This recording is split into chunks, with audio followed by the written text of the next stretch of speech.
ada. Setelah itu terjadi Tat, karena dia berdosa, kawan-kawan 2 poin ya, ayo jangan terlambat. Setelah manusia itu berdosa Tat, apa yang terjadi? Surat 7 ayat 25. Di bumi itu kamu hidup, di bumi kamu mati. Sebelumnya di bumi ada nggak kematian? Tidak ada Tat. Kematian itulah upah dari dosa si Adam. Mana ada firman Tuhan mengatakan, Adam engkau akan mati nanti. Baca Al-Quran, tidak ada. Tidak ada. Adam akan mati. Tetapi setelah dia zolim, dan Tuhan mengusir dia dari sorga, mulailah ada kalimat, engkau mati.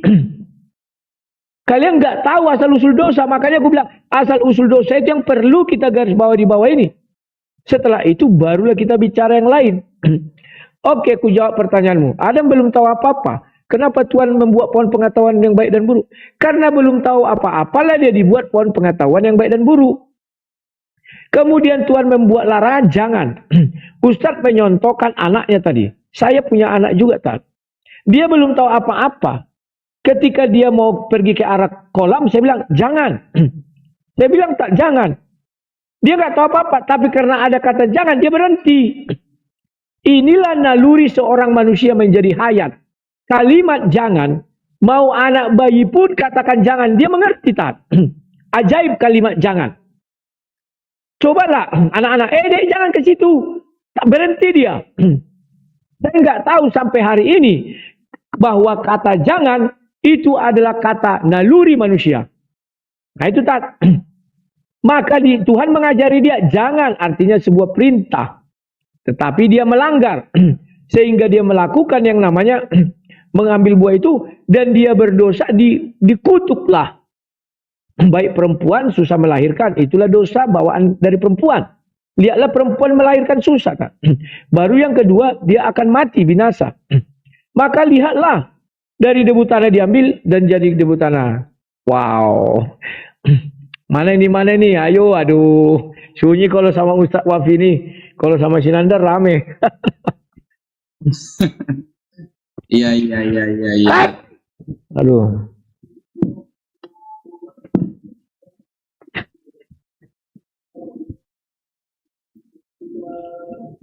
Tunggu tadi ya. Oke.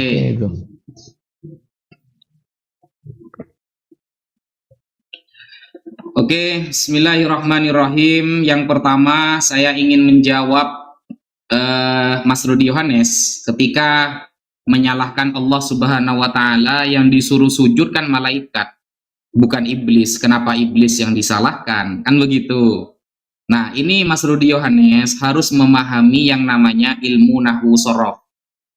Ilmu nahwu shorof itu gramatikal Arab dalam memahami teks ayat. Wajib orang yang ingin memahami ayat Al-Quran memahami ilmu yang namanya nahwu shorof. Kalau kita perhatikan dalam surah Al-Hijr ayat 30 dan 31, di sana kan begini. Fasajadal malaikatu kulluhum ajma'un illa iblis aba an yakuna ma'as sajidin. Maka bersujudlah para malaikat itu semuanya bersama-sama, kecuali iblis. Dia enggan untuk ikut bersama malaikat yang sujud itu. Nah, pengecualian iblis bukan berarti pengecualian perintah. Bukan. Saat malaikat disuruh sujud kepada Adam, iblis hadir di sana. Coba ya. Aba ayyakuna ma'as sajidin. Iblis enggan mau sujud kepada Adam, perintahnya iblis masuk, tapi dia memang bukan termasuk malaikat. Makanya istisna mungkote itu terjadi kalau selagi ada dalil. Boleh istisna mungkote itu selagi ada dalil. Nah, itu pemahaman nahwu shorof, Mas Rudi. Kalau Mas Rudi tidak pernah belajar ilmu nahwu shorof, Mas Rudi tidak akan paham seperti itu. Jadi ketika saya memerintahkan kepada anak-anak saya, di sana ada ponaan, ayo mari makan semua. Ada ponaan saya di sana, ya ponaan itu ikut juga, kena perintahnya juga. Itu istilahnya seperti istisna mungkote ya. pengecualian yang terputus. Nah, itu termasuk. Makanya aba ayyakuna ma'as sajidin, ketika iblis enggan untuk sujud, itu berarti perintahnya juga jatuh kepada iblis. Itu dalam ilmu gramatikal Arabnya seperti itu.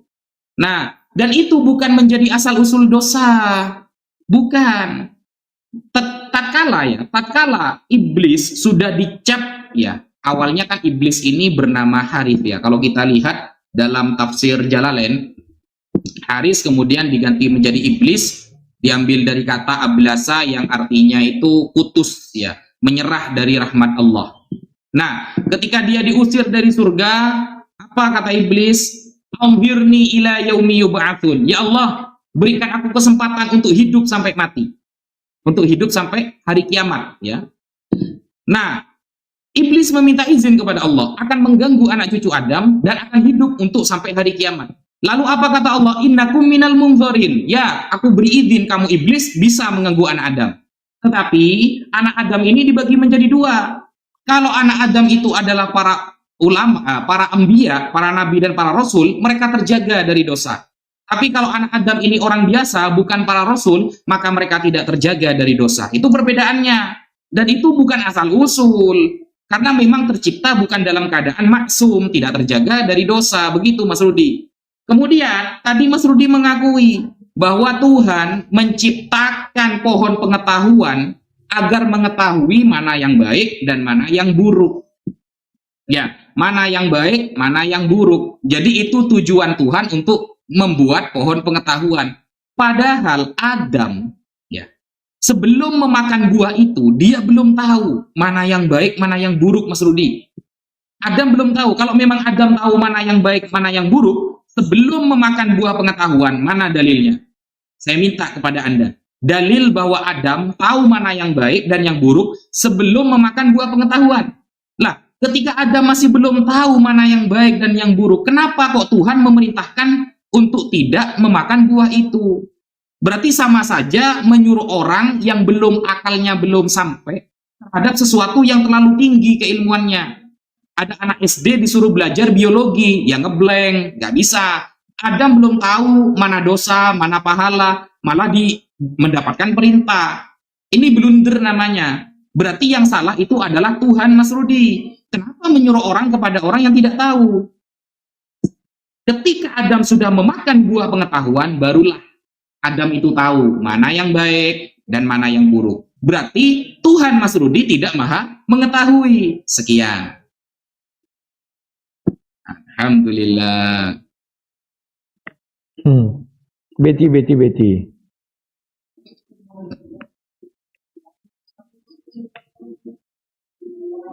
Menang terus saya, Mas Rudi. Iya wah, udah 3 hari nih, berarti 3 kali berturut-turut. Udah apa, kemana semua ya? Sahabat-sahabat Kristen, tapi untung ada Bu Jojor. Terima kasih Bu Jojor. Oke, terima kasih Tat. Kalau dibilang Tuhan mana yang tidak mengetahui, Tat, Tuhan mula, Tat. Kenapa saya katakan demikian? Dia nggak bisa membedakan mana malaikat, mana iblis. Ayatnya banyak loh, Tat. Di surah 2 ayat 30 sampai 38, surah 17 ayat 10 sampai 25, surat 7. Surat 15 yang kamu buat itu hanya sudah bercerita tentang tidak membedakan nama makhluknya. Tapi di banyak ayat dibedakan antara jin dan malaikat. Pahami dulu tuh, Tat. Tuhanmu nggak tahu mana yang malaikat, mana yang jin. Kebetulan jin lewat, mungkin ya, saya nggak tahu. Maka dibilang, hei jin, kenapa kau tidak sujud lah? Yang disuruh kan malaikat. Kan begitu, Tat. Kemudian yang kedua, Tat. Kamu sudah menjelaskan, Adam tidak tahu apa-apa ketika di surga Islam. Kan begitu juga. Lantas kok bisa dia berdosa? Oh, dia digoda iblis. Kan punya pengetahuan dia. Bagaimana bisa digoda iblis? Contoh ada anak-anak.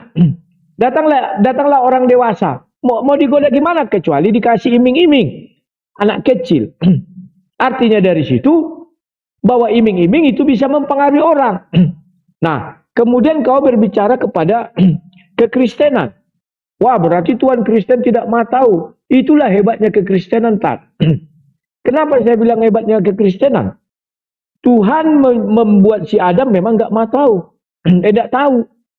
Sama dengan anak kecil, dia kan tidak tahu. Saya bilang jangan. Kalimat jangan membuat dia berhenti. Tanpa perlu saya ajari yang baik dan benar. Tanpa perlu saya menunggu dia tahu yang baik dan benar. Tetapi hebatnya lagi ajaran Kristen. Si Adam tidak pernah digoda iblis. Yang digoda iblis adalah si Hawa.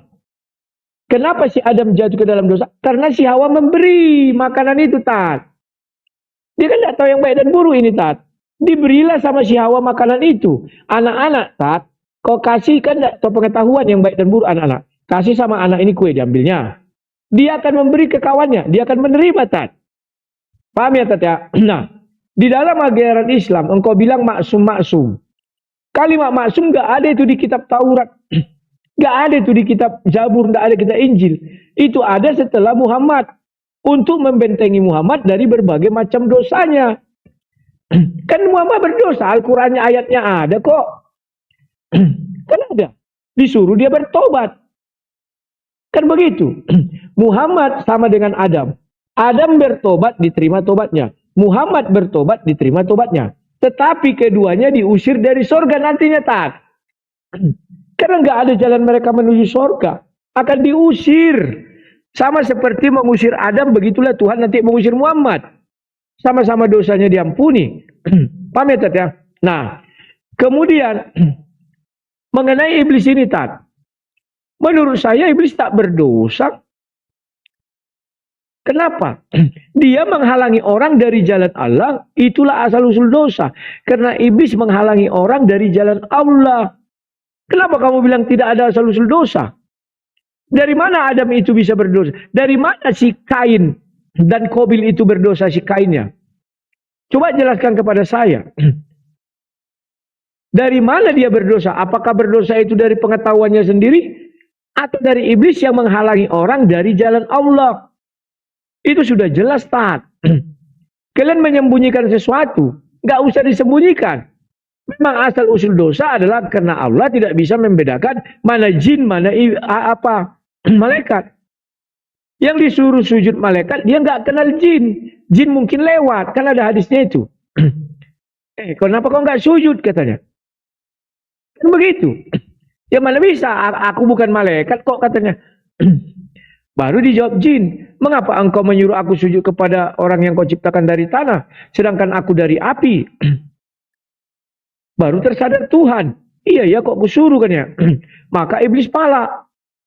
Diusir dia, turun kau dari surga ini, katanya sama iblis. Kenapa jin itu? Kenapa dia diusir? Karena dia memang sudah berdosa. Kalau nggak berdosa, iblis tetaplah kau di sini. Apakah iblis mau turun? Nggak mau. Nggak mau dia, ayatnya ada surat 7 itu. Maka dia bilang, karena engkau telah menyesatkan aku akan menghalangi orang ini jalan dari jalan yang lurus. Itulah asal usul dosa. Ya, Ko Iyong, terima kasih. Wow, sudah mulai ada perlawanan nih, Siap. Wow, udah mulai pada berdatangan ini, Siap-siap kena terjang,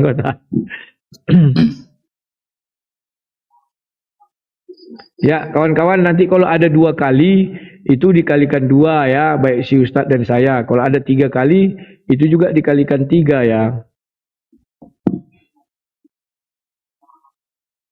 Oke, bismillahirrahmanirrahim. Jadi begini, Mas Rudi. Mas Rudi tetap ngeyel bahwa yang diperintahkan sujud kepada Adam itu cuma malaikat. Iblis gak termasuk, katanya Mas Rudi.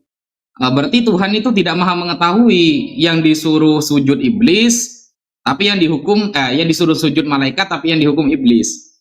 Mas Rudi padahal tadi sudah membacakan ayatnya. Kalau memang yang disuruh sujud itu malaikat, bukan iblis juga, ngapain iblis berontak gitu loh? Seharusnya iblis begini, Tuhan, yang disuruh sujud kan malaikat saja, saya gak termasuk, kenapa saya yang dihukum? Seharusnya kan iblis ngomong gitu. Tetapi apa jawaban iblis? Ana khairum minhu khalaqtani min narin wa khalaqtahu min tin. Ya Allah, engkau memerintahkan aku sujud kepada Adam, aku terbuat dari api. Adam terbuat dari tanah. Aku lebih baik daripada dia. Nah, itu menunjukkan iblis memang mendapatkan perintah. Dia tidak pernah mengingkari perintah untuk sujud kepada Adam itu. Makanya di zaman Musa diceritakan dalam kitab Ihya Ulumuddin yang ditulis oleh Al-Imam Al-Ghazali. Ketika beliau menceritakan kisah Nabi Musa yang bertemu dengan iblis. Iblis ingin bertaubat melalui jalur Nabi Musa. Ya Musa, engkau kalimullah, orang yang sering berdiskusi dengan Allah. Maka salamkan salamku kepada Allah, aku ingin bertaubat. Apa perintah Allah melalui Nabi Musa? Iblis disuruh sujud kepada kuburannya Adam. Nah, ternyata iblis tidak mau. Nah, ketika iblis tidak mau, maka tidak jadi pertobatan itu. Nah, berarti iblis tidak pernah mengingkari kalau dirinya memang mendapatkan perintah atas sujud tersebut. Kalau memang iblis tidak disuruh, Mas Rudi, kalau iblis tidak disuruh, pasti iblis akan mengatakan, ya Allah, yang disuruh sujud malaikat. Kenapa saya yang disalahkan? Gitu loh. Mungkin difahami ya. Makanya iblis itu mengatakan langsung, ana khairum minhu khalaqtani min narin wa khalaqtahu min tin. Begitu. Nah, kemudian karena pertanyaan saya di awal tidak ada jawabannya dari Mas Rudi, apakah yang salah Tuhan atau Adam? Karena Adam belum mengetahui mana yang baik dan yang buruk, tapi sudah diberikan perintah baik dan buruk. Nah, di sini ada pertanyaan lanjutan dari saya, Mas Rudi. Nah, efek dari memakan buah pengetahuan itu kepada wanita ya. Kalau kita lihat dalam Kejadian 3 nomor 16 ya.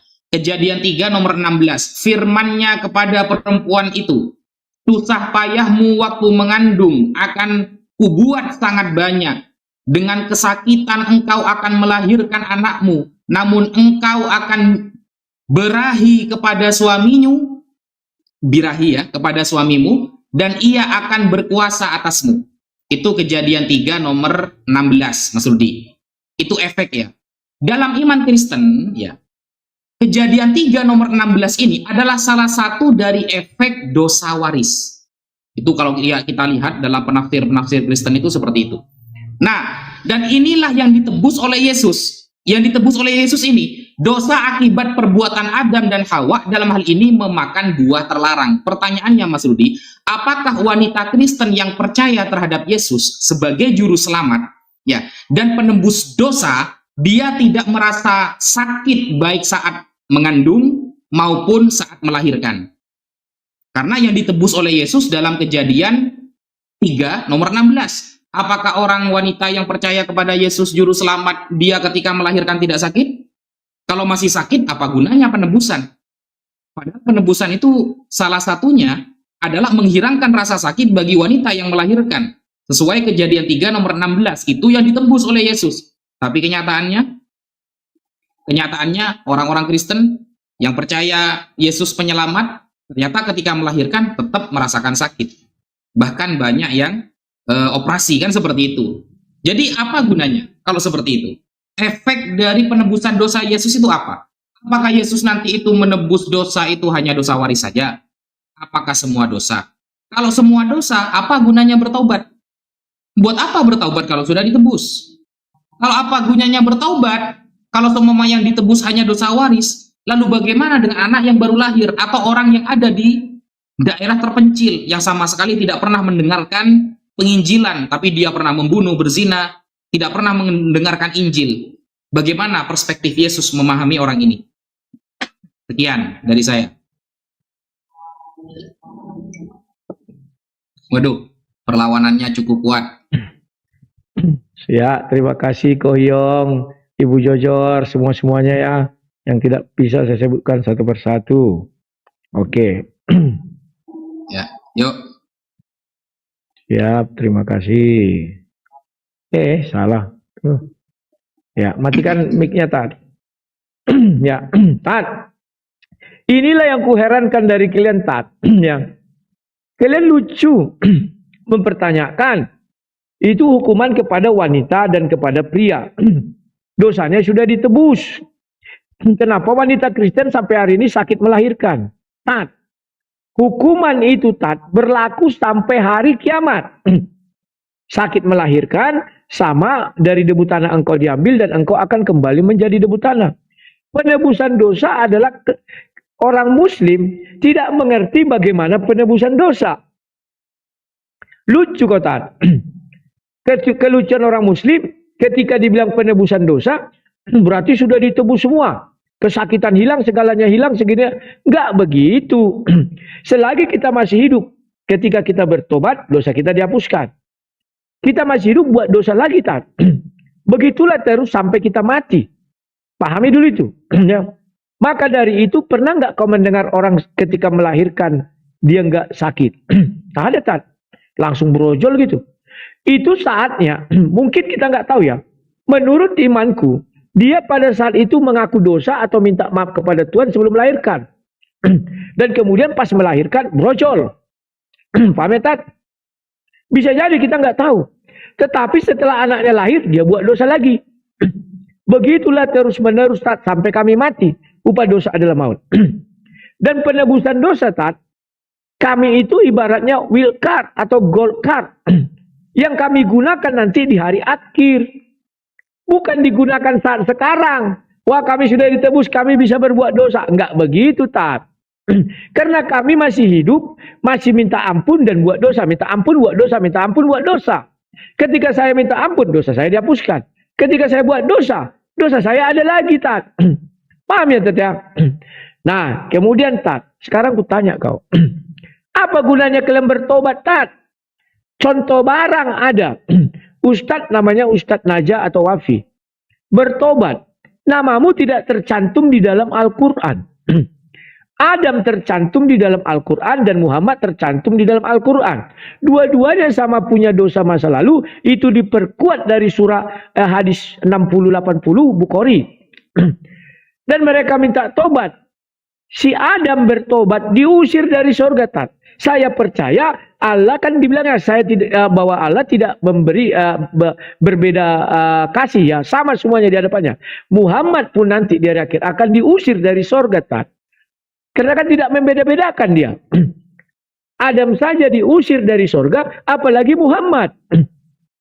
Pahami dulu tuh, Tat. Jadi dengan apa kalian mau ke surga? Nggak ada jalan kalian ke surga. Kemudian, Tat, saya heran melihat umat Islam. Apalagi penafsirnya. Bisa menjelaskan nama iblis itu dulu si Haris. Sementara Allah SWT tidak pernah berbicara namanya Haris. Atau udahlah. Bisa kalian menjelaskan kisah iblis. Oh dulu dia jin. Kemudian jin paling baik. Gini mau diangkat jadi malaikat. Ketua malaikat gini. Tidak ada di Al-Quran. Tidak ada itu. Itu kalian karang. Untuk pembenaran. Bukan kebenaran. Gak ada itu, Tat. Kemudian. Oh iblis dia pernah mau bertobat kepada Musa. Datang Musa menyuruh iblis sujud ke arah kubur Adam. Itu juga dongeng yang ditimbulkan oleh para penafsir. Tidak ada di dalam Al-Quran dikatakan iblis pernah mau bertobat. Tidak ada. Iblis disuruh sujud kepada kuburan Adam. Jalannya dari mana? Musyrik tahu sujud kepada kuburan. Gak ada Tuhan mau memerintahkan orang musyrik. Gak ada itu, Tat. Ya. Pahami dulu. Kemudian, Tat. Perhatikan baik-baik kitab sucimu, Tat. Kematian itu ada setelah Adam diusir. Setelah Adam tobatnya diterima. Diberi dia hukuman kematian. Bukan sorga, Tat. Upah dari pertobatan Adam adalah kematian. Surat 7 ayat 25. Baca mulai dari 22, 23, 24, 25. Setelah Adam zolim, dia minta di beberapa kalimat dan dia bertobat. Upah dari bertobat adalah kematian. Sebelumnya Allah tidak pernah berfirman tentang kematian di dalam penciptaan Adam. Carikan satu saya ayatnya. Gak ada itu. Di bumi engkau hidup, di bumi engkau mati. Jadi nanti kalian di hari akhir, Tat. Baik Muhammad maupun kau, Tat. Bertobat pun kau setobat-tobat. Akan diberi kematian. Terima kasih, Tat. Waduh, kalah terus saya. Ya, mulai seru, Tat. Mulai semangat aku, Tat. Kubal balik kau, Tat, ya. Silakan. Oke.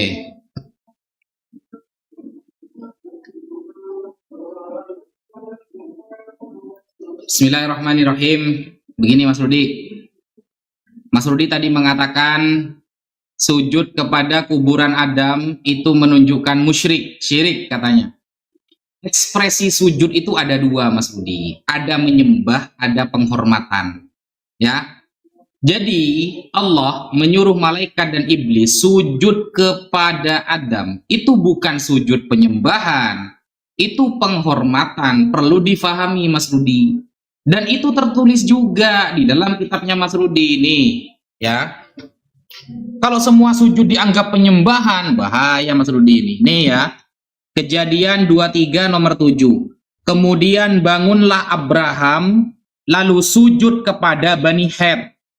Apakah Abraham melakukan kesyirikan? Ya tidak. Ini namanya sujud penghargaan, menghargai, penghormatan, Mas Rudi. Kejadian 23 nomor 7. Abraham sujud kepada Bani Het. Masa ini langsung diklaim syirik? Begitu juga ketika murid-murid Yesus, orang-orang yang ada di perahu, itu sujud kepada Yesus, menyembah. Menerjemah menyembah. Padahal, kalau kita lihat di dalam bahasa Yunaninya, itu menggunakan kata proskuneo. Proskuneo itu artinya penghormatan, bukan menyembah. Itulah ya kesalahan LAI dalam menerjemah ya. Kata-kata Yunani proskuneo, kalau kita lihat dalam bahasa Yunani, baik dari Kejadian 23 nomor 7 ataupun kejadian orang-orang menyembah kepada Yesus di perahu, sama-sama menggunakan kata Yunani proskuneo, yang artinya menghormati. Nah, Allah menyuruh malaikat dan iblis untuk sujud kepada Adam, bukan menyembah. Itu penghormatan, Mas Rudi. Nah, di sini saya ada pertanyaan lagi, Mas Rudi. Mas Rudi tadi mengatakan bahwa upah dosa dari dulu sampai sekarang itu adalah maut, katanya Mas Rudi. Sekarang kita buka di dalam 1 Yohanes 5 nomor 16 ya. 1 Yohanes 5 nomor 16. Ini Mas Rudi ya. Nah, 1 Yohanes 5 nomor 16 sampai 17. Kalau ada seorang melihat saudaranya berbuat dosa, yaitu dosa yang tidak mendatangkan maut. Nah, saya minta dalil Mas Rudi. Dosa yang tidak mendatangkan maut ini dosa apa? Hendaknya ia berdoa kepada Allah dan dia akan memberikan hidup kepadanya. Nah, dosa yang tidak mendatangkan maut apa, Mas Rudi? Jelaskan dengan dalilnya ya. Dosa yang tidak mendatangkan. Contohnya, saya minta contoh. Apa seperti mencuri ya? Saya tidak meminta definisi ya. Saya meminta contoh. Seperti apa dosa yang tidak mendatangkan maut? Bukan definisi, bukan asal-usul ya. Contoh. Seperti mencuri atau berzina atau mabuk dan dalilnya. Itu yang saya minta Mas Rudi ya. Karena di sini jelas dikatakan dalam 1 Yohanes 5 nomor 16 sampai 17. Kalau ada seorang melihat saudaranya berbuat dosa, yaitu dosa yang tidak mendatangkan maut, hendaklah ia berdoa kepada Allah dan dia akan memberikan hidup kepadanya. Contohnya seperti apa? Apakah seperti mencuri, atau meludah sembarangan, atau menyembah berhala, atau yang lain? Disertakan dalil dan data, Mas Rudi. Dosa yang tidak mendatangkan maut. Nah, di dalam pemahaman Islam, Mas Rudi ya, Nabi itu tidak berdosa. Makanya di dalam Al-Quran itu, Adam itu kan dikatakan, walam najid lahu azma. Jadi tidak ada niatan. Azm itu niatan. Tidak ada niatan bahwa siapa ini namanya Adam ini melakukan dosa, tidak. Nggak ada. Gitu loh. Karena melihat iblis ini bersumpah dusta atas nama Tuhan, makanya Adam melihat bahwa tidak ada orang yang berani berbohong kalau bersumpah atas nama Tuhan saat itu. Sehingga Adam lalai, terikut oleh iblis. Itu bukan berdosa, terhasut ya. Apalagi Nabi Muhammad. Nabi Muhammad gak ada riwayat Nabi Muhammad itu berdosa, itu tidak ada. Nabi Muhammad kemudian melakukan zina seumpamanya, atau membunuh dengan tanpa hak, atau bagaimanapun, tidak ada. Tidak akan pernah Anda temukan sampai hari kiamat itu. Dalam literasi Islam ya, tidak akan Anda temukan. Yang ada, kalau Yesus melakukan dosa, ada Mas Rudi. Buktinya, dia mengikuti adat-adat manusia yang berdosa. Sekian. Waduh, nah lagi. Oke,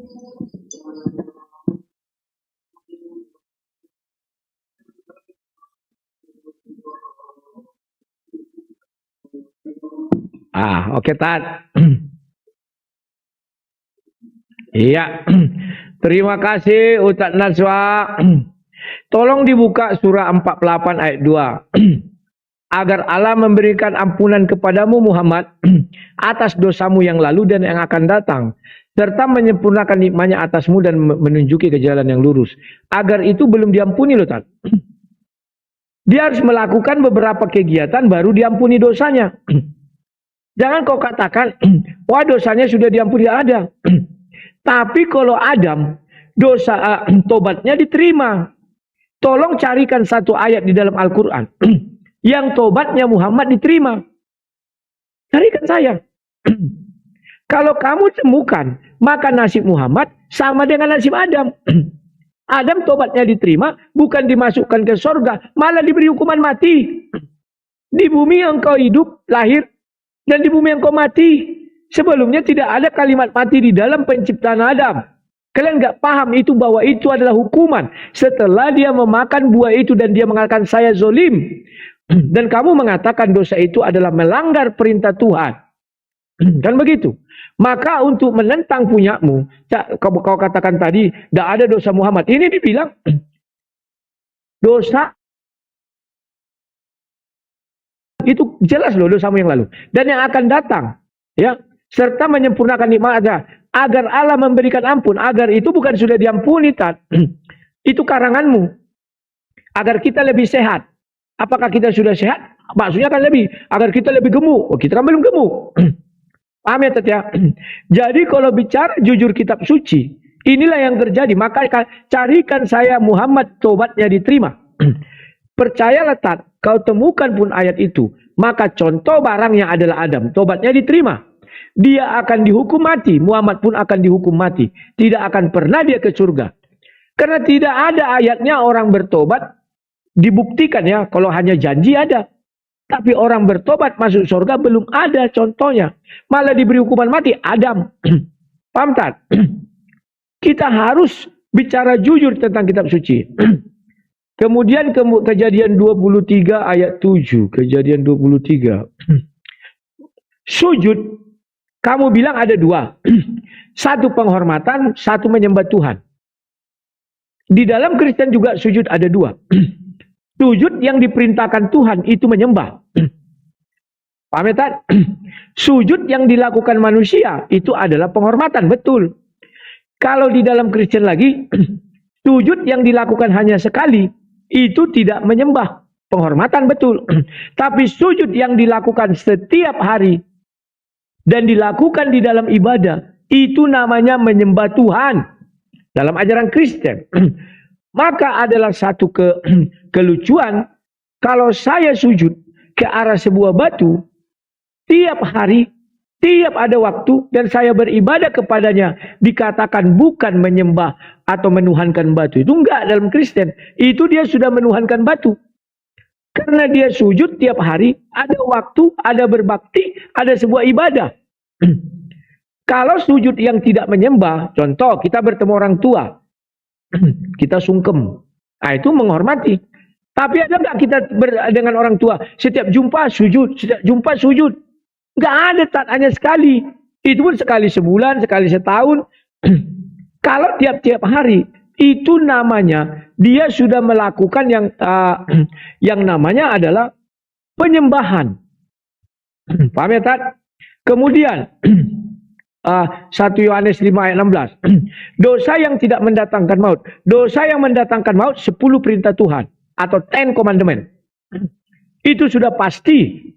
Jangan membunuh, jangan mencuri, jangan berzina. Itu 10 commandment itu, Tat. Tapi kalau saya main game atau mencium pipi seorang, bukan nafsu loh, berzina kalau nafsu.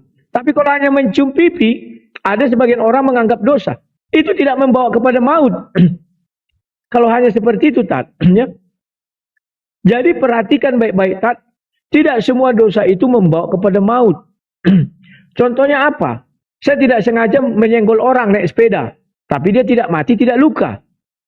Bagi dunia itu sudah merugikan orang lain, itu berdosa. Tapi tidak mendatangkan kepada maut, Tat. 10 perintah Tuhan itulah yang mendatangkan maut. Paham ya, Tat ya? Cara melihatnya begitu. Kita harus jujur bicara kitab suci, Tat. Gak usah malu. Terima kasih. Wes.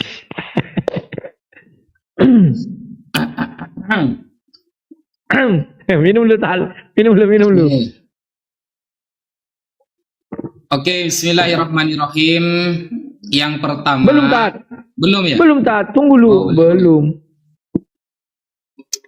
Nah. Silakan, Tat. Oke, bismillahirrahmanirrahim. Yang pertama, Mas Rudi Yohanes lagi-lagi tidak membawa data ketika saya tanyakan dosa yang tidak mendatangkan maut. Mas Rudi hanya menjawab selain 10 hukum Taurat. Itu datanya di mana, Mas Rudi?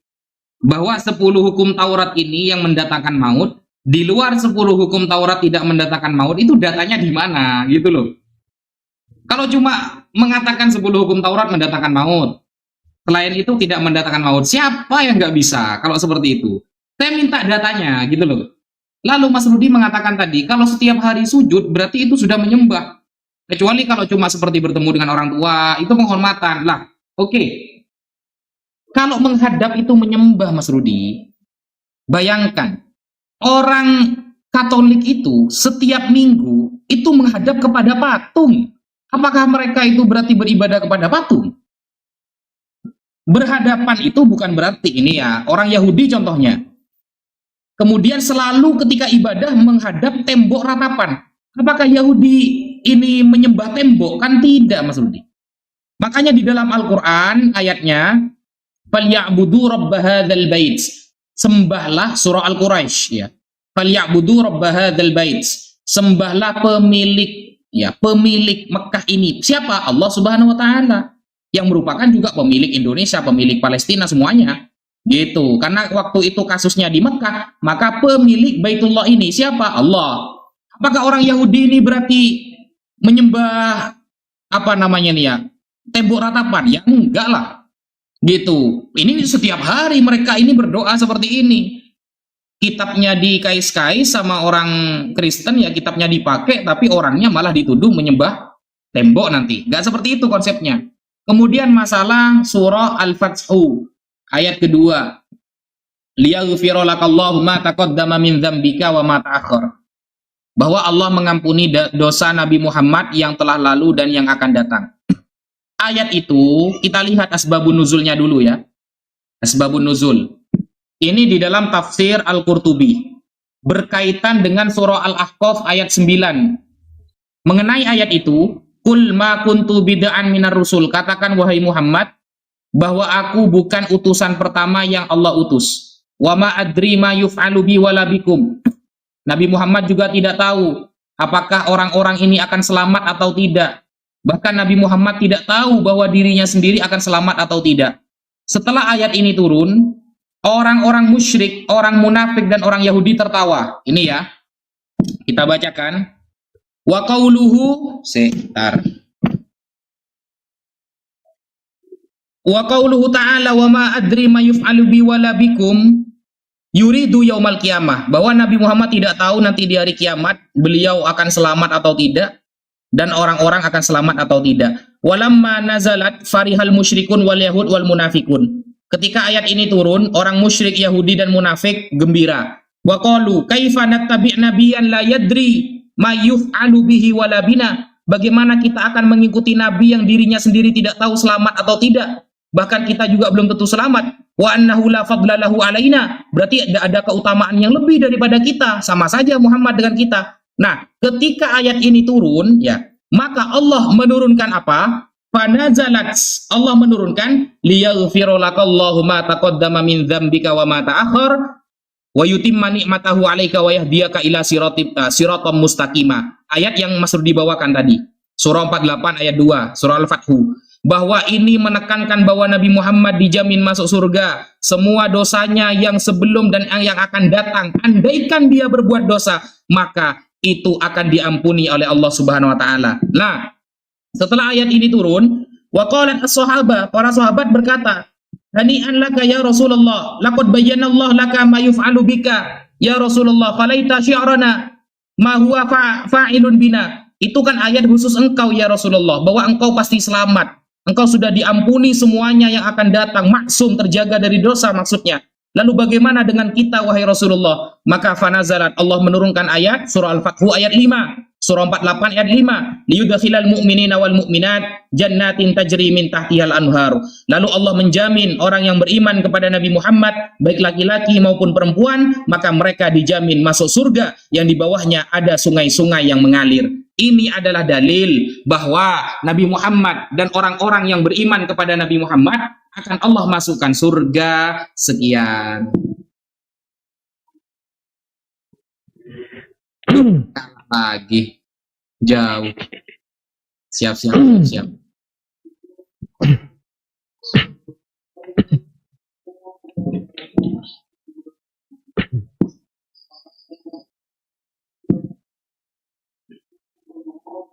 Tat, matikan mic-nya, Tat, bising. Oke. Oke, terima kasih, Tat. Bahwa saya kasihan melihat umat Islam. Tidak ada Allah mengatakan itu, tapi itu tafsir manusia, Tat. Kau sudah mengatakan tafsir syanu asbabun, itu tafsirnya. Tidak ada Allah mengatakan bahwa Muhammad sudah diampuni dosanya, tetapi agar. Surah 48 ayat 2 mengatakan agar dosamu sama dengan dirimu, Tat, agar kau tidak kena denda. Misalnya pajak, bayarlah sebelum jatuh tempo.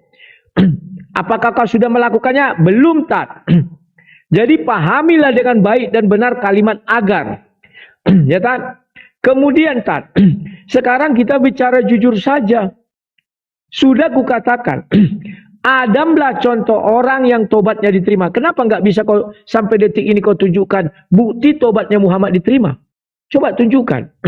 Jangan dari tafsir. Tafsir itu kan ucapan manusia untuk membenarkan. Bukan kebenaran, tapi pembenaran dan membenarkan.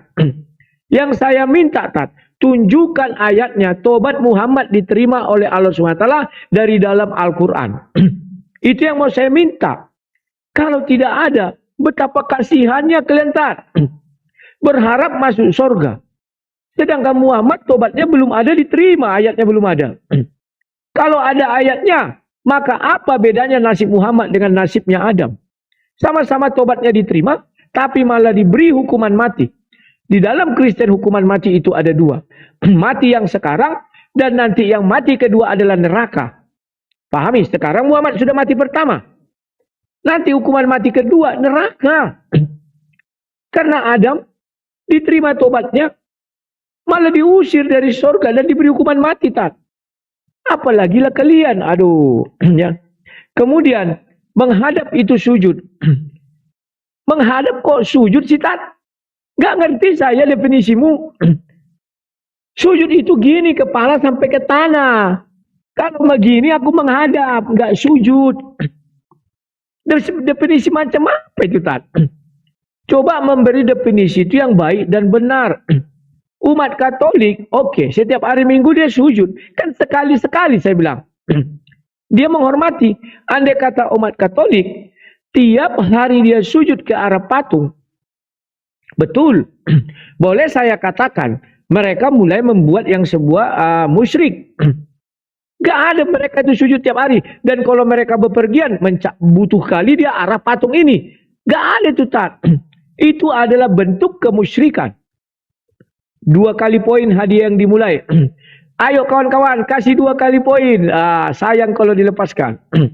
Jadi, Tat, bedakan antara sujud menyembah dengan sujud yang kau bilang tadi itu menghormati. Sujud menghormati dilakukan sekali-sekali. Sujud menyembah dilakukan saban hari. Dan kalau tidak sujud, maka dia tidak dianggap beriman. Itu namanya, dalam Kristen saya bicara, musyrik, memberhalakan. Itulah sebabnya di dalam Bible dikatakan, Allah di luar Israel itu berhala. Ya. Oke. Kemudian, mana dosa yang sudah saya jelaskan, Tat? Ya. Dosa yang membawa kepada maut sudah saya jelaskan. 10 hukum Taurat dilanggar, itu dosa membawa kepada maut. Ayo kawan-kawan, kasih yang bagus dong. Biar mantap kita. Biar si Ustadz ini agak-agak bingung. Kasihan aku lihat dia. Gak semangat lagi. Wah, sudah habis 2 kalinya. Jadi taat, dosa yang membawa kepada maut. Apabila kau melanggar yang namanya 10 perintah Tuhan.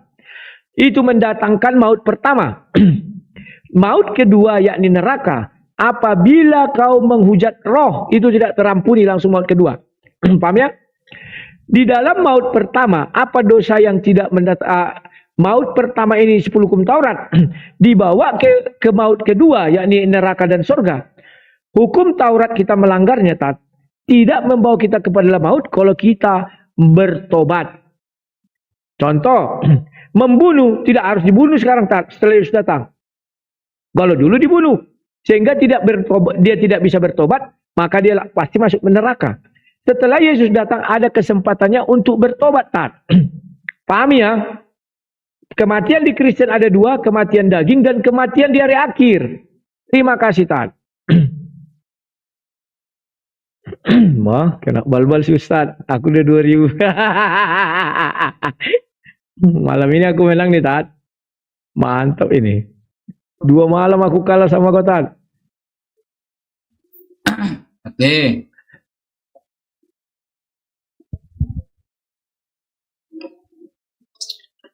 Ini ya.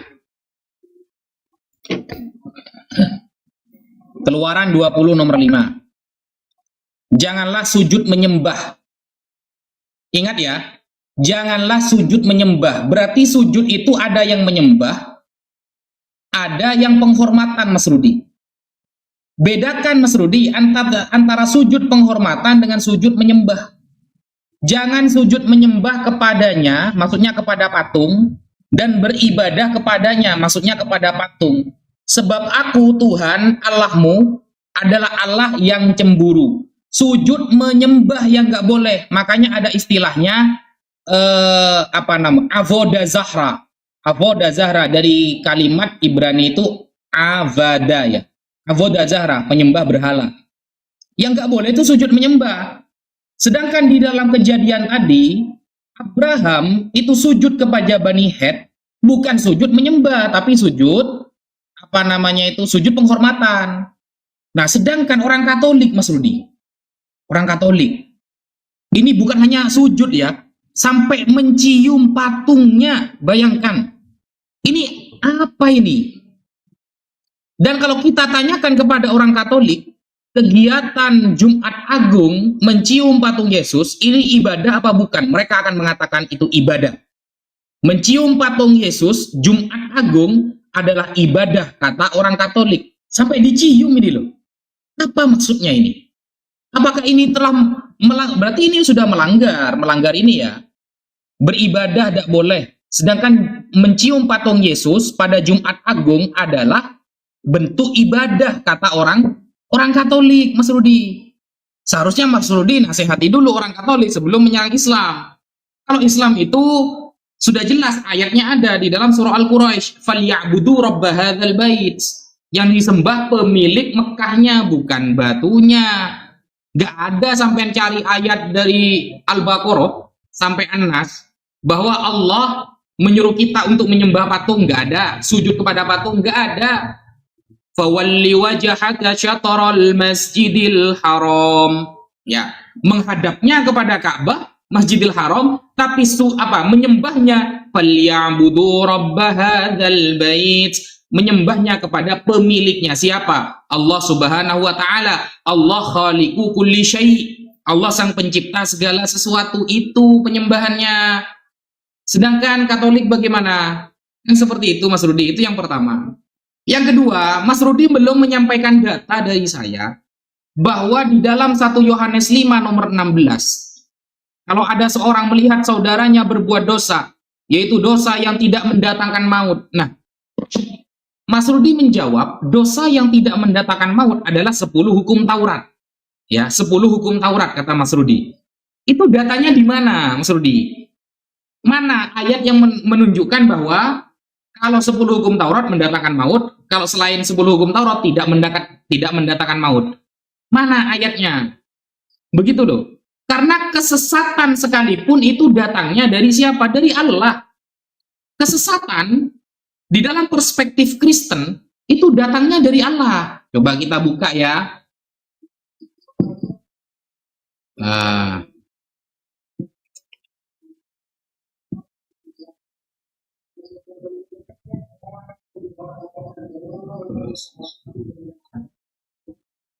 Dua Tesalonika 2 nomor 11. Coba buka 2 Tesalonika 2 nomor 11. Dan itulah sebabnya Allah mendatangkan kesesatan atas mereka. Ini ya. 2 Tesalonika 2 ayat 11 ini. Bisa dibaca Mas Rudi? Dan itulah sebabnya Allah mendatangkan kesesatan atas mereka yang menyebabkan mereka percaya akan dusta. Itu ya. Kesesatan saja yang mendatangkan Allah. Dan nanti ketika Yesus menyerahkan nyawa manusia untuk dihapus dalam penebusan dalam rumah Allah, itu di dalam 1 Korintus 5 nomor 5 diserahkan kepada iblis. Bayangkan, untuk mendapatkan pengampunan, ya, itu syaratnya nyawa manusia harus diserahkan kepada iblis. 1 Korintus 5 nomor 5. Berarti iblis juga bisa menyelamatkan umat manusia. Karena syaratnya mendapatkan pengampunan harus diserahkan kepada iblis. Sekian. Betul.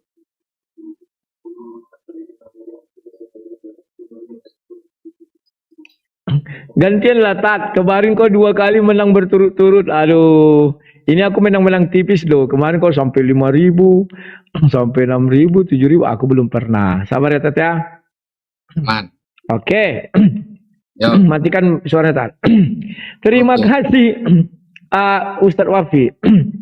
Kamu mengatakan dalilnya mana? Kan sudah kujelaskan. Markus 3. Sebentar, Markus 3 ayat berapa? 20 berapa nih? Markus 3 ayat 29, Lukas 12 ayat 10. Setiap orang, tetapi apabila seorang menghujat Roh Kudus, dia tidak dapat ampun selama-lamanya, melainkan bersalah karena berbuat dosa kekal. Kematian di dalam Kristen ada 2, maut ada 2, ada kujelaskan. Maut pertama adalah kematian kami, upah dosa adalah maut, kami melanggar 10 hukum Taurat. Pahami dulu Tat. Perhatian baik-baik. Maut yang pertama, kami melanggar 10 hukum Taurat atau semua perintah Tuhan, itu kami masuk ke dalam maut pertama. Sudah. Maut kedua adalah itu neraka. Kami masuk neraka tidak bisa diampuni kalau kami menghujat roh. Itu dosa kekal. Sudah? Tetapi yang tadi kami mati di dunia ini karena ada dosa, tetapi kami di dunia memiliki yang namanya pertobatan, ini masih bisa diselamatkan Tat. Tapi kalau menghujat roh nggak bisa, sudah kekal. Pahami dulu Tat ya. Itu yang pertama. Yang kedua Tat, 2 Tesalonika 2 ayat 11. Baca perikopnya dari atas. Itu bicara tentang orang yang datang, pengajaran-pengajaran palsu atau nabi-nabi palsu. Mereka berbicara kepada orang seolah-olah Tuhan yang menyesatkan mereka dengan firman-firman yang mereka sampaikan. Contoh, misal kita bawa Injil Basiledes ke tengah-tengah orang Kristen, ya, bahwa Yesus tidak mati tersalib. Itu firman Tuhan, karena yang disalib adalah yang diserupakan, yang bernama Simon dari Kirene. Dia kan berbicara itu dari Tuhan. Nah, mereka tersesat seolah-olah Tuhan menyesatkan mereka. Kan dibaca dari atas perikopnya itu nabi palsu. Paham ya Tat ya? Tuhan tidak pernah menyesatkan. Tetapi di dalam Al-Quran memang Tuhan mengakui dia penyesat. Dia menyesatkan siapa yang mau disesatkannya. Dan iblis pun mengakui Tuhan menyesatkan dia. Karena engkau telah menyesatkan aku, maka aku akan menghalangi manusia dari jalanmu. Di dalam surah 7 baca mulai dari ayat 10 sampai 25. Itulah asal dosa di dalam Islam. Tidak bisa kau bantah itu. Mana ayat yang ku minta tadi Tat? Bahwa Muhammad bertobat dan tobatnya diterima. Apa susahnya? Kan kau bilang dia maksum lah, dia ini. Tunjukkan ayatnya biar kita bahas. Kalau tidak ada, omongmu itu omong kosong semua. Muhammad akan masuk surga. Jalannya dari mana? Karena tidak ada jaminan dari Allah. Tobat Muhammad itu diterima, nggak ada. Mana ayatnya? Nggak ada Tat. Kemudian Tat, Kamu mengatakan sujud menyembah. Sesuatu yang diperintahkan Tuhan sujud itu adalah yang diperintahkan Tuhan loh ya. Menyembah Tuhan. Kan paham ya Tat ya? Saya juga belum temukan sampai hari ini di Al-Quran. Dikatakan sujud ke arah Hajar Aswad, tidak ada. Tidak ada Tat. Sampai detik ini saya nggak temukan. Bahkan di Quran tidak ada dikatakan Hajar Aswad. Tidak ada. Tetapi waktu itu dikatakan bahwa Ismail mengambil sebuah batu karena mereka kekurangan. Tidak dijelaskan itu Hajar Aswad atau apa Tat.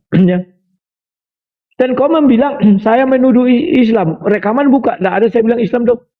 Bagi Kristen, bagi kami Kristen Tat, kalau kami tiap hari melakukan sujud kepada sebuah batu, dan kami lakukan ibadah terhadap batu itu, dan kami perlu batu itu untuk berjumpa Tuhan, itu adalah penyembah berhala. Dalam Kristen loh. Paham ya Tat? Tidak ada saya sebut tadi Islam, saya bicara Kristen. Tapi Ustaz baperan, karena merasa selama ini menyembah batu, saya nggak tahu. Rekaman masih ada, bisa diulang. Sudah. Jadi itulah dibilangnya Keluaran 20 ayat 5 itu. Jangan sujud menyembah atau berbakti. Orang-orang Kristen memang membuat patung Yesus kayak tadi mencium. Tapi kami tidak pernah berbakti Tat. Kenapa? Patung itu dibuat banyak. Ada yang besar, ada yang kecil. Contoh patung salib yang kecil itu. Sering itu jatuh, sering didudui. Gak ada baktinya di situ Tat. Yang besar, karena besar dia nggak bisa didudui dan posisinya di atas. Tapi patung yang kecil itu, maaf cakap. Pernah nggak kau lihat, maaf ya, orang apa misalnya film-film nggak senonoh, malah ada salibnya di sini, nggak ada yang sakral di situ Tat. Bagi mereka, paham ya Tat? Mereka tidak sujud menyembah dan berbakti. Yang nggak bisa itu sujud menyembah dan berbakti Tat. Terima kasih. Ayat tadi minta Tat ya, jangan lupa.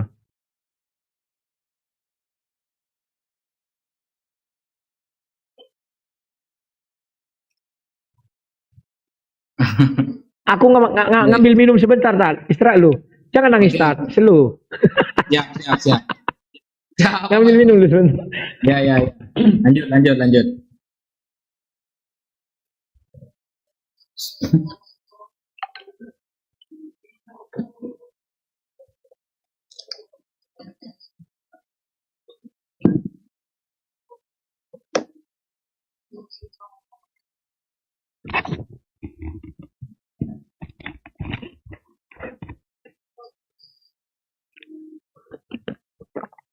Oke. Sudah Tat?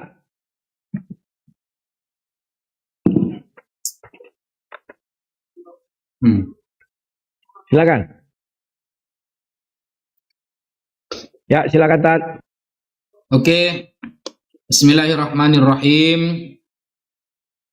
Mas Rudi minta ayat mana data atau ayat Nabi Muhammad itu diterima taubatnya. Saya kan sudah bilang dari awal Mas Rudi, Nabi itu maksum. Kalau Mas Rudi bisa menyebutkan satu saja dosanya Nabi Muhammad, coba sebutkan satu saja. Nabi Muhammad berbuat dosa. Baru kita akan bahas taubatnya, gitu loh. Baru kita akan bahas taubatnya. Kalau ada. Kalau tidak ada dosanya, tidak pernah ditemukan data Nabi Muhammad berbuat dosa, ya mana mungkin dia mau bertobat. Apalagi ayatnya sudah jelas ya. Rasulullah itu satu hari satu malam membaca istighfar itu 70 kali sampai 100 kali untuk mengajarkan kepada umatnya, ini la astaghfirullah. Nah, aku meminta ampun kepada Allah sehari semalam 100 kali. Sampai ada riwayat lain mengatakan 70 kali. Mengajarkan kepada umat agar selalu beristighfar. Kalau Nabi Muhammad Mas Rudi mau minta ayat mana taubatnya yang diterima. Sedangkan yang sampean baca surah Al-Fathu atau surah 48 ayat 2, liyaghfira lakallah. Jangan baca terjemahan saja Mas Rudi. Kalau baca terjemahan, maka salah pahamnya begini, agar supaya diampuni dosa yang sebelum dan sesudah. Bukan. Itu maksudnya Allah mengampuni dosa Nabi Muhammad sebelum dan sesudah. Maksudnya terjaga dari dosa. Mas Rudi kalau bisa menyebutkan satu saja dosanya Nabi Muhammad. Apa? Baru kita akan bahas tobatnya nanti. Ayat tobatnya. Bayangkan di dalam Al-Quran loh, bukan hadis Mas Rudi. In kuntum tuhibbunallah fattabi'uni yuhibbukumullah wa yaghfir lakum dzunubakum. Kalau cinta kepada Allah ya ikuti Nabi Muhammad. Atau di dalam surah An-Nisa, wa may yushaqiqir rasula min ba'di ma tabayyana lahul huda. Barang siapa yang menentang Nabi Muhammad setelah Islam datang kepada dia, wa yattabi' ghaira sabilil mu'minin, dan dia tidak mengikuti jalan-jalan orang yang beriman kepada Nabi Muhammad, maka nuwallihi ma tawalla wa nuslihi jahannam wa sa'at masira. Maka tempat kembalinya adalah neraka jahanam. Kullu ma atakumur rasulu fakhudhuh. Apapun yang dibawa oleh Nabi Muhammad ambillah, kata Allah di dalam Al-Qur'an itu. Jadi laqad ja'akum rasulun min anfusikum azizun 'alaihi ma anittum. Itu pujian-pujian kepada Nabi Muhammad di dalam Al-Qur'an banyak sekali, Mas Rudi. Banyak, gitu loh. Sedangkan kalau kita bacakan 2 Tesalonika 2 nomor 11, Mas Rudi bilang disuruh baca satu perikop katanya. 2 Tesalonika 2 ayat 11, suruh baca satu perikop. Kira-kira kalau kita baca satu perikop merubah makna enggak? Dan itulah sebabnya Allah mendatangkan kesesatan. Berubah enggak makna ini? Kalau kita baca satu perikop, Mas Rudi. Apakah lalu di sini lalu tertulis iblis yang mendatangkan kesesatan? Kan enggak berubah. Membaca satu perikop atau 2 perikop itu sebenarnya ngeles saja. Itu cuma alasan Mas Rudi untuk menghilangkan data ini. Padahal andaikan kita baca satu perikop, bahkan kejadian sampai wahyu, sampai hari kiamat kurang 3 hari, ini tetap kalimatnya Allah mendatangkan kesesatan, Mas Rudi. Tidak mungkin berubah ini. Lalu iblis mendatangkan kesesatan, tidak. Tetap Allah, Mas Rudi. Begitu loh. Apa perbedaannya baca satu perikop dengan satu ayat, kalau ayatnya nanti tidak akan berubah isinya? Kan seperti itu. Nah, itu ya pertanyaan dari saya. Kemudian Mas Rudi tadi membedakan ya antara dosa yang tidak mendatangkan maut seperti menghujat roh, kata Mas Rudi ya. Menghujat roh ini dosa yang mendatangkan maut. Kemudian seperti 10 hukum Taurat, dosa ini mendatangkan maut. Penjelasan Mas Rudi sudah saya tangkap. Contoh-contoh dosa yang mendatangkan maut. Tetapi Mas Rudi tidak membawakan data bahwa ada pembeda antara dosa yang mendatangkan maut dengan tidak. Itu contoh-contohnya mana? Jadi buktinya, bukti ayatnya Mas Rudi, bukan penjelasan dari Mas Rudi. Kan menolak kan ketika saya membawakan tafsir, kata Mas Rudi, wah itu kan tafsirnya ulama tafsir, bukan dari Allah. Loh, kita lebih mending kita mengikuti para ulama. Itu kata Allah, innama yakhshallahu min ibadihi al-ulama. Yang takut kepada Allah itu para ulama. Warrasikhuna fil ilmi, orang-orang yang mendalam ilmunya ikuti para ulama. Ada ayatnya. Loh, umat Kristen ada nggak ayat disuruh mengikuti para pentafsir? Nggak ada. Makanya penafsirannya cabang pribadi semua. Begitu perbedaannya. Sekian, Mas Rudi. Waduh, jauh sekali.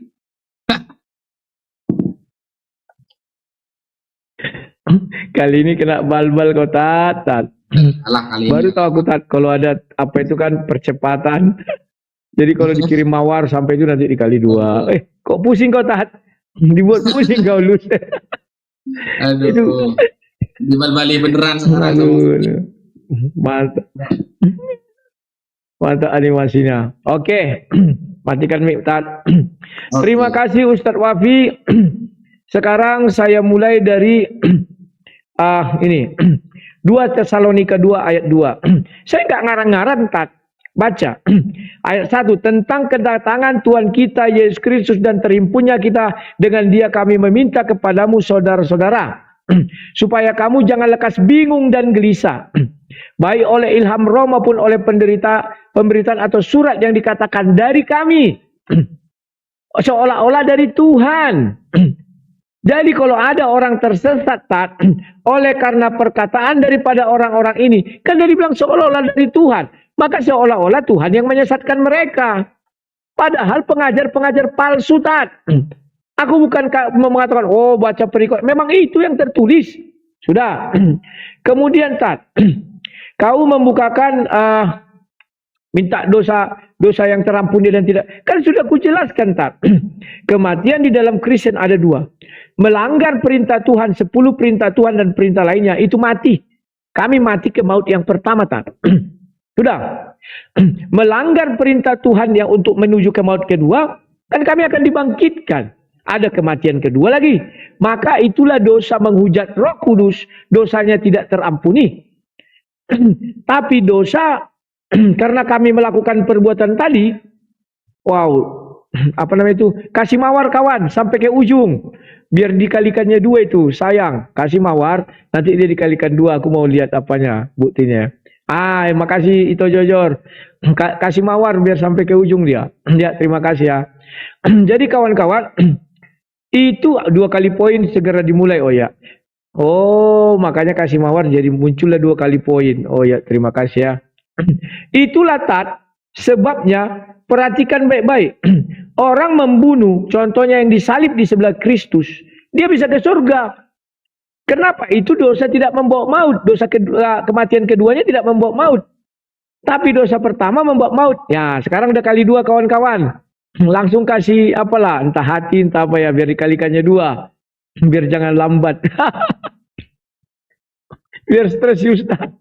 Ya, terus terima kasih Nito Jojor, langsung dikalikan 2 kan. Terima kasih titik 0, dikalikannya 2. Ya. Kemudian kamu mengatakan surah 48 ayat 2. Wah, itu apa dosa Muhammad, tunjukkan sama saya. Harusnya kamu tanya kepada Allah SWT dong. Karena Allah SWT yang mengatakan kepada Muhammad itu sendiri, agar Allah memberikan ampun kepadamu Muhammad atas dosamu. Ya, saya nggak tahu apa dosa Muhammad. Harusnya kau yang menjelaskan kepada kami. Dosa Muhammad itu ini loh. Maka kami tahu. Sekarang kami kan nggak tahu dosa Muhammad itu apa, Tat. Allah yang memberitahu kepada seluruh umat manusia yang membaca Al-Quran ini, bahwa Muhammad itu punya dosa. Apa dosanya? Ya, aku nggak tahu. Kalau kau bilang menurut pandangan Kristen, banyak dosanya. Tapi kalau menurut pandangan Islam, aku nggak tahu. Tanya Allah SWT. Carilah di Al-Quran apa dosanya, saya nggak tahu. Tapi Allah memastikan, ayat ini memastikan Muhammad punya dosa. Paham nggak, Tat? Ya carilah apa dosanya, katakan kepada kami. Kalau kau minta dari saya menunjukkan dosanya, maka saya akan menunjukkan dosa berdasarkan 10 hukum Taurat. Apa pantas? Kan tidak pantas. Masa saya menunjukkan dosa Muhammad dari pandangan Kristen? Nggak bisa, Tat. Tidak mungkin ku bilang berzina, mencuri, merampok. Nggak mungkin. Makanya kau yang mencari, Tat. Oh, ini loh dosa Muhammad. Kenapa Tuhan menganggap itu dosa? Karena pernah saya lihat dia murung katanya. Murung jadi dosa. Saya nggak tahu. Harusnya kau jelaskan kepada kami. Allah mengatakan itu atas dosa Muhammad. Betul Muhammad punya dosa. Dosanya ini. Kenapa dianggap Tuhan itu dosa? Kami nggak tahu. Ini kan agar Allah memberi ampun kepadamu Muhammad atas dosamu. Ayat ini mengatakan Muhammad punya dosa. Yang kau tanya kami apa dosanya? Nanti kalau aku sebutkan kau sakit hati.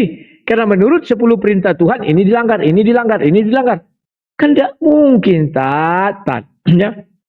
Jadi, Tat, pahamilah. Kalau Muhammad pernah meminta ampun, belum pernah dia meminta ampun kan? Cari ayatnya dia minta ampun, tidak ada. Sama seperti ada meminta ampun, yang saya minta meminta ampun loh. Berilah kami beberapa kalimat agar kami engkau ampuni. Maka tobat mereka diterima. Cari saya ayatnya, Tat. Terima kasih. Oke. Terima kasih.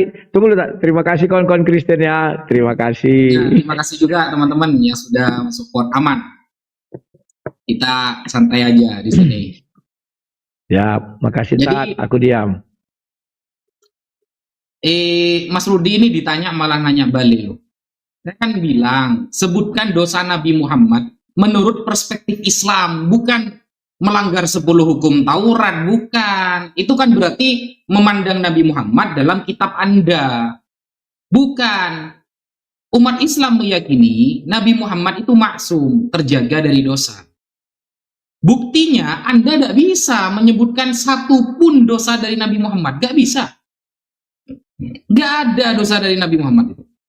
Menurut perspektif Islam, Mas Rudi, bukan menurut kitab Anda. Kalau menurut kitab Anda, ya kita juga bisa mengatakan Yesus, Paulus, Yohanes, kemudian Markus, Matius, semuanya berdosa menurut kitab saya. Bisa.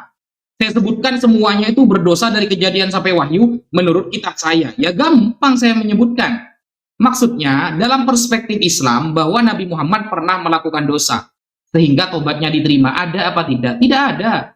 Makanya lafal yaghfirulakallahu ma taqaddama min dzambika itu ayat kemaksuman Rasulullah. Kan maksum tidak ada di dalam kitab Taurat. Ya ada lah, kalimat maksum itu bahasa Arab, Mas Rudi. Bukan bahasa Ibrani, apalagi Yunani. Bukan. Maksum dari kata asoma, usima, maksum, maf'ulun. Dijaga oleh Allah, dijaga dari dosa. Itu ya gak ada di dalam kitab Taurat. Itu bahasa Arab, bukan bahasa Ibrani. Gimana sih? Gitu. Kemudian, Mas Rudi, di dalam 2 Tesalonika 2, nomor 11, ternyata tidak bisa Mas Rudi menunjukkan itu akan berubah ayatnya. Tetap Allah yang mendatangkan kesesatan. Dan itu diaminkan oleh Yesaya. Kita buka di dalam Yesaya, Mas Rudi. Ya. Di dalam Yesaya 63 nomor 17. Ini diaminkan di sini. Ya Tuhan, mengapa engkau biarkan kami sesat dari jalan-Mu? Jadi Tuhan itu membiarkan orang-orang sesat di jalannya. Andaikan Tuhan itu maha baik, maka niscaya Tuhan itu tidak akan membiarkan mereka tersesat. Katanya Tuhan maha kasih di dalam Kristen. Katanya yang mendatangkan kesesatan itu adalah iblis.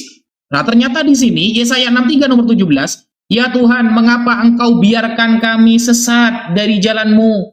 Dan mengapa engkau tegarkan hati kami sehingga tidak takut kepadamu? Ini data Mas Rudi.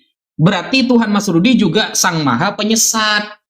Sang Maha membiarkan kesesatan. Dan buktinya Mas Rudi di dalam Lukas, ya, orang yang diselamatkan oleh Yesus itu cuma sedikit. Betapa banyak orang yang dipanggil tapi sedikit yang terpilih. Dan bahwa orang yang akan diselamatkan itu hanya sedikit. Maka berlomba-lombalah kalian masuk ke jalan yang sempit itu. Kan begitu kata Yesus. Berdesak-desaklah, berlomba-lombalah kalian masuk ke jalan yang sempit itu. Karena sedikit yang diselamatkan kata Yesus. Ingat, ya. Yang diselamatkan dari orang Kristen itu cuma sedikit, Mas Rudi. Mas Rudi belum tentu selamat. Dan teman-teman Kristen belum tentu selamat. Karena hanya sedikit. Yesus yang memilih orang yang akan diselamatkan. Dan ternyata, kalau kita buka di dalam 1 Korintus ya. Ini belum terjawab ya. Oleh Mas Rudi ya.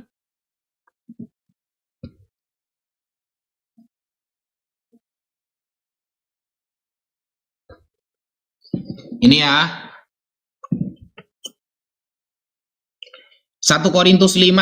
1 Korintus 5 ayat ke-5 maksud dia. Ini ya. Orang itu harus kita serahkan dalam nama Tuhan Yesus kepada iblis. Ini ya, kepada iblis. Orang itu harus diserahkan dalam nama Tuhan Yesus kepada iblis. Sehingga binasa tubuhnya. Agar rohnya diselamatkan pada hari Tuhan. Ternyata untuk mendapatkan keselamatan pada hari Tuhan, syaratnya harus diserahkan dulu kepada iblis. Berarti yang menyelamatkan pada hari Tuhan ini bukan hanya Tuhan, tapi semuanya lewat wasilah iblis. Tanpa iblis, maka tidak ada keselamatan pada hari Tuhan. Ini yang berbicara bukan saya, ini Paulus, gitu loh. Jadi, kalau ingin mendapatkan keselamatan pada hari Tuhan, maka nyawanya orang itu harus diserahkan kepada iblis dulu. Syaratnya seperti itu, Mas Rudi. Kalau tidak diserahkan kepada iblis, maka tidak ada pengampunan dosa di hari Tuhan nanti. Nah, berarti Yesus Tuhan masih butuh iblis. Berarti Tuhan tidak maha kuasa dong. Masih butuh bantuan iblis. Dan iblis dalam perspektif Kristen itu tidak diciptakan. Tuhan tidak menciptakan iblis. Sekian. Kena bal-bal lagi kotak habis ini. Ya, gak apa-apa. Lanjut. Iya, mantap. Seru-seru. Ya, terima kasih Tat. Ya, Tat. Kau tanya kepada kami apa dosa Muhammad menurut perspektif Islam. Sudah kubuka ayatnya. Yang mengatakan Muhammad berdosa itu Allahmu, bukan aku. Kau tanya dosanya apa? Tanya Allahmu. Kalau nggak ada dosanya berarti ayat itu bohong. Ternyata dosa Muhammad tidak ada. Berarti Allah bohong yang mengatakan dosamu. Kalau dibilang dosamu, artinya kau punya dosa. Apa dosamu? Aku nggak tahu. Yang tahu Allah dan kau. Harusnya kau tunjukkan untuk membuktikan kebenaran surah 48 ayat 2. Ini loh dosa Muhammad menurut perspektif Islam. Kenapa dia dikatakan berdosa? Ini alasannya. Begitu berdiskusi, malah kau tanya aku. Coba sebutkan satu dosa Muhammad. Tidak pernah aku bilang Muhammad itu berdosa. Yang membilang Allahmu. Agar dosamu katanya. Berarti dia punya dosa. Apa itu? Aku nggak tahu. Wallahu alam. Kaulah yang tahu. Kau bukalah. Ini yang dimaksud Tuhan itu. Inilah dosa Muhammad. Kenapa dikatakan berdosa? Karena ini. Kan cantik, Oke. Sekarang aku bahas dulu 1 Korintus 5. Ini, Oh, tunggu. Yang ini dia. Saya 63 ayat 17. Ya Tuhan, mengapa engkau biarkan kami sesat dari jalanmu? Oke. Bukan dibilang Tuhan menyesatkan. Dibiarkan kami sesat dari jalanmu. Contoh, ya, saya sudah diajarkan Tuhan bahwa segala yang jahat itu dari iblis. Maka saya ngotot sama orang-orang banyak. Saya bilang, wah kalau kau menderita itu dari Tuhan. Itu sesat. Tapi aku ngotot. Lah Tuhan sudah diingatkan. Mereka nggak mau. Bukan dibilang Tuhan menyesatkan mereka, nggak ada, Kok karang-karang itu, ya. Ada 3 poin kawan-kawan, bantu kawan. Apapun kalian kasih dikalikannya 3, langsung meledak meletup ini kawan. Kalian kasih hati dikalikan 3. Kalian kasih apa namanya itu? Boneka dikalikan 3. Kalian kasih apa dikalikan 3. Terima kasih Ibu Jojor. Bantu kawan dikalikan 3. Ustadz Wafi juga bantu ya biar dikalikan 3. Kita lanjutkan lagi, tahan. Aku bantu juga kau tak tenang. Kalau ikan paus sekian dikali 3 udah 6.000 ya. Aduh. Jadi engkau biarkan kami sesat dari jalanmu. Bukan dikatakan Tuhan menyesat. Gimana sih? Gak ngerti aku sama kau nih, Ya, kawan-kawan bantu kawannya kasih apa hati entah apa, nanti dikalikannya 3. 100 jadi 300, 1 jadi 3 gitu ya. Oke, sekarang aku buka 1 Korintus 5. 1 Korintus 5. 1 Korintus 5. Ayatnya yang kelima. Saya sering menggunakan ini, ya. Terima kasih Ibu Jojor. Selamat malam. Udah habis kali 3-nya kawan. Sayang kali. Ya. Dibilang ini, orang itu bukan semua orang, Kau membilang kalau gitu orang Kristen, bukan semua orang Kristen. Orang itu artinya satu orang. Harus kita serahkan dalam nama Tuhan Yesus kepada iblis. Sehingga binasa tubuhnya agar rohnya diselamatkan pada hari Tuhan. Ini bicara tentang apa, Tentang penghujat. Aku buka 1 Timotius 1 ayat 20. Dikatakan di sini, di antaranya Himeneus dan Alexander yang telah kuserahkan kepada iblis supaya jera mereka menghujat. Kalau mereka sudah jera menghujat, mereka ikut Yesus, maka diselamatkan. Contoh Ahmad Dedak. Ahmad Dedak menghujat, akhirnya pingsan, koma. Itu diserahkan kepada iblis. Iblis yang membuat dia koma dalam ajaran kami. Nah, tujuannya apa? Agar dia berhenti menghujat. Ternyata dia berhenti sudah koma. Sehingga dia tidak bisa berbuat apa-apa lagi. Telat. Yang cocok itu seperti Agustan. Masih ada kesempatannya hidup. Kalau dia bertobat, dia akan selamat. Paham ya? Ini menghujat loh. Oke. 2 Tesalonika 2 ayat 2 sudah jelas, Orang itu memberitakan seolah-olah dari kami.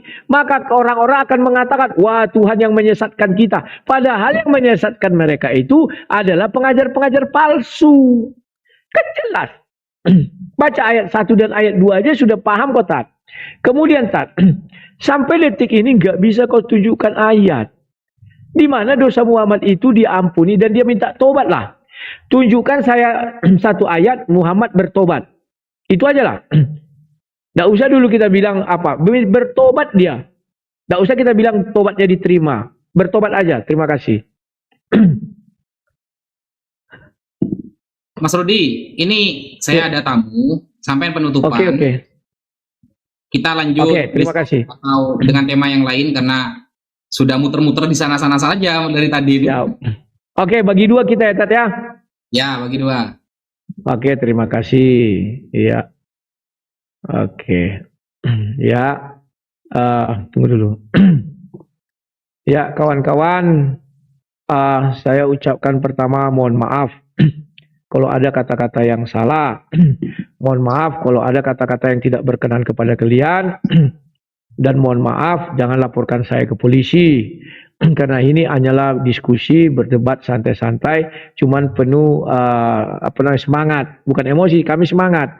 Kalau emosi kan memaki-maki gini ya, kami tidak. Oke. Nah, sekarang saya akan menutup ini dengan berkata bahwa dosa itu dibawa dari Adam.